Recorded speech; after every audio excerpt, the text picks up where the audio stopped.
శాంతమ్మా అరే ఆగు నీ కొడుకు అల్లరి ఎక్కువైపోయింది పిల్లలందరినీ ఎట్టేసుకొని గుంపుగా కొట్లాడుకుపోతున్నాడు ఈ రోజు నా కొడుకుని కూడా తీసుకుపోయాడు ముందు చెప్పుకొని కొడుక్కి ఆ రోజు నన్ను స్కూల్లో ఏడిపిస్తున్నాడు అందుకనే కొట్టడానికి వెళ్ళానమ్మా.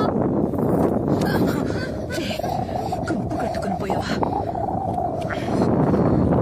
ఒక్కడివే పో వెన్నంటి 1000 మంది ఉన్నారనే ధైర్యం నీకుంటే ఒక యుద్ధాన్ని గెలవచ్చు. అదే నువ్వు ముందున్నావని నీ వెనుకున్న 1000 మందికి ధైర్యం వచ్చిందంటే సూపర్ కింగ్ ప్రపంచాన్ని గెలవచ్చు. కింగ్ ఒకటి చూడు ఆకల్లా కింగ్